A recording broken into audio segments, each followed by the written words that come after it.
hello হ্যাঁ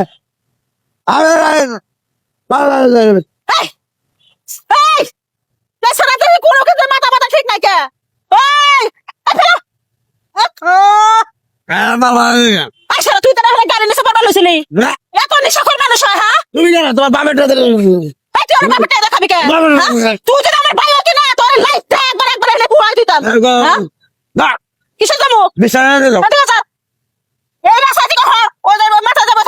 বিশাল কিন্তু খাই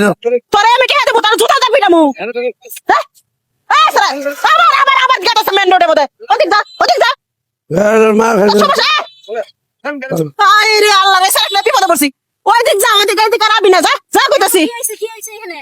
আরে জানি এই নিশা কর ছেড়াটা বারবার খালি মেন রোডে গেতাছে চলে গেল গাড়ি নিশা পড়ে না আমি বাঁচাইছি কোনো কিছু উস না জুতা দেখালো হলো করে কথা কইতাছে বাবাটা দেখে হাইওয়ে যাইতেছে হ্যাঁ জানতে পারতে নিজের মানুষের ভাই ও দেখো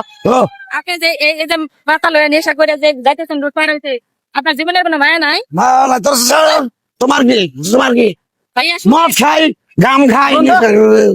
আরে ভাই শুনেন মদ খান গাম খান নেশা করে এগুলো করে তো ভালো না এগুলো কেন করেন আর আপনি এই অবস্থায় রোড পার হইতে যাইতেছেন কেন রোড পার বাই যাবো বাড়ি যাবে বাজে বাড়ি যাবেন এই অবস্থায় গেলে আপনি তো মরবেন স্যার একটা সুস্থ দাঁড়া কি অবস্থা কি পরিমাণ খাওয়া খাইছে তো বাড়ি করে রে এই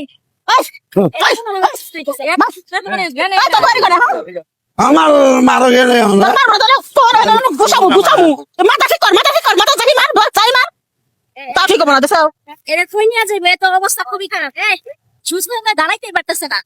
একটু দাঁড়ান না বুঝলেন না একটা মা সন্তান এত কষ্ট করে জন্ম দেয় সে পুরা বান্ধব বেদ ভাই বাপ মায়ের খালি মানুষের কাছে বকা উনা লাগে যে এরা কোন নাই সন্তান এই তখন বাপ মায়ের বকা খায় ও দেখো গেল গা এই যে দেখেন অবস্থা রাস্তাঘাটে এরকম অনেক মানে মাদকাসক্ত যারা বলে মাদক সেবন করে এমন অবস্থায় থাকে যা নিজের হুঁশ থাকে না সে কিন্তু মেন রোডে যে কোনো সময় উনি যদি না আটকায় তো পড়ে যেতে পারতো শুধু উনি না আর এরকম অনেক আছে যারা মাদক সেবন করার পরে নিজের মধ্যে থাকে না নিজে যে কি হচ্ছে আমি কিন্তু আসলে নিশাখোর না আসলে একটা নিশাখোরের অভিনয় করে দেখালাম আমাদের এই ভিডিওটা যদি ভালো লাগে অবশ্যই লাইক শেয়ার কমেন্ট করতে ভুলবেন না সবাই দেওয়ার সুযোগ করে দিবেন আপনারা নিশা করবেন না